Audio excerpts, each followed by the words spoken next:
Você entende que o brasileiro hoje, que está alinhado na defesa desses valores conservadores, Deus, pátria, família, liberdade, está preparado, consciente, já tem o conhecimento necessário para fazer a sua escolha para quem vai representá-lo numa Câmara de Vereadores, na Prefeitura, na Assembleia Legislativa, no seu caso a Câmara Distrital? Por que eu digo isso? Porque mesmo a gente sabendo quais são os valores que defendemos, ainda caímos em algumas pegadinhas. Tem aí gente eleita agora que está longe de representar os nossos valores conservadores, mas dizem ali estar sob o guarda-chuva de um PL, ainda usando do nome do presidente Bolsonaro. Você entende que a gente está melhorando a qualidade do voto, Tiago?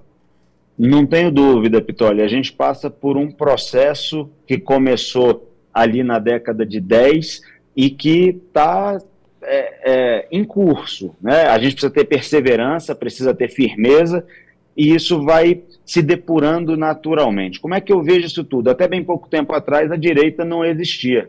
O presidente Bolsonaro fez nascer uma direita que era inexistente. Opa, perdemos o Tiago? Estamos conversando com o Tiago Manzoni. Oi, caiu, é? Caiu? Já deve voltar. Ah, perfeito, já deve estar voltando então. Ah, ok. Perdemos a conexão com o Tiago Manzoni, deputado distrital, né? Deputado no DF do PL, conversando conosco. Perfeito. Tiago Manzoni então está voltando para conversar conosco nesta manhã de quinta-feira. Só fazer um parêntese aqui, que eu tinha me esquecido, que é importante, o Tiago já está voltando. Hoje é dia da eleição na OAB, hein, turma?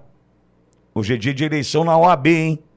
Você já entendeu o tamanho da tua importância nisso, você que está apto a votar, já entendeu? Depois quero conversar com Cláudio e Leandro e também com o Tiago, que são advogados, sobre essa data. Leandro, perdemos a conexão, Tiago, perdemos e retomamos a conexão contigo, falando sobre a consciência, né, e a construção do voto desse brasileiro conservador. Tiago. Então, eu peço perdão, pessoal, caiu aqui. Mas a gente vivia um teatro das tesouras no Brasil, em que PT e PSDB fingiam fazer oposição um ao outro. E aí o que a gente vivia era a dominação completa do pensamento pelo pensamento esquerdista. Nasceu uma direita que agora está num processo de amadurecimento que eu considero muito mais robusto do que já foi antes. O que eu percebo? O nosso conservadorismo ele está muito vinculado ainda às questões religiosas. Nós somos um país católico, a segunda maior religião é a religião evangélica, e o brasileiro ele é conservador até pelo próprio instinto dele, né? O instinto religioso faz com que ele seja conservador. E agora surgem movimentos, e aí respondendo a sua pergunta diretamente, sim, eu acho que há um processo de formação em curso, existem movimentos diversos ensinando as pessoas sobre doutrina do conservadorismo, sobre a corrente filosófica do conservadorismo, e isso vai fazendo com que haja um amadurecimento, inclusive das lideranças que querem se lançar na política. Para finalizar, eu faço apenas uma observação quanto a esse processo eleitoral. As pessoas que não foram fiéis às pautas foram retiradas pelo povo nas eleições. A gente tem exemplos diversos aí de pessoas que se elegeram em 2018 com a pauta do presidente Bolsonaro, depois traíram as pautas e traíram o próprio presidente e foram retiradas dos seus cargos pelo povo em 2022. Então é um processo contínuo e eu acredito que a gente, em muito pouco tempo, vai estar muito forte aí, tanto em termos de número de deputados, quanto na qualidade de deputados, senadores e dos demais cargos. E a imprensa insistindo que a direita está rachada, que existe esse momento, né, vivido pela direita agora. Qual a análise que o senhor faz, deputado, com relação a esse momento, diante do surgimento de novas lideranças? Primeiro, eu parabenizo o presidente Bolsonaro, porque ele é um líder que forma outros líderes, né? Então, liderança é legitimidade.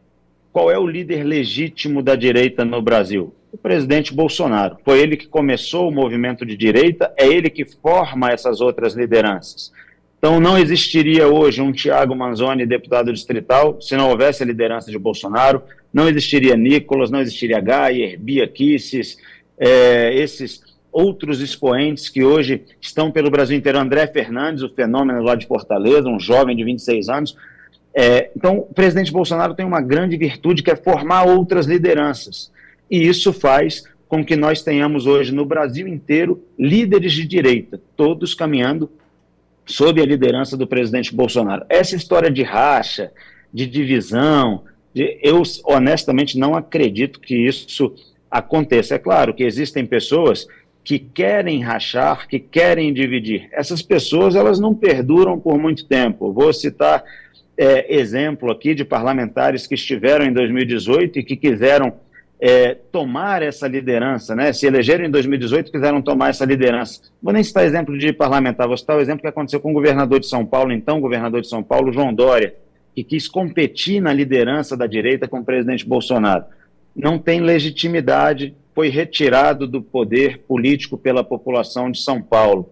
O líder legítimo da direita no Brasil é o presidente Bolsonaro. Quem não entender isso, a própria população vai retirar do cenário, porque a população reconhece no Bolsonaro essa liderança.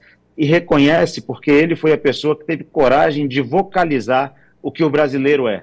O brasileiro ama a Deus, o brasileiro quer proteger a sua família, o brasileiro acredita que a nossa bandeira é verde, amarela, azul e branca, nunca vai ser de outra cor, e o brasileiro quer liberdade. E quando ninguém defendia essas pautas, porque o politicamente correto tinha ceifado a voz de meio mundo de gente, foi o Bolsonaro, o presidente Bolsonaro, que se levantou a favor do Brasil e desses valores. Então ele é a única liderança legítima, assim será até 2026, não tenho a menor dúvida, e perdurará por muitos anos. Enquanto ele quiser ocupar esse lugar de liderança, esse lugar vai ser dele.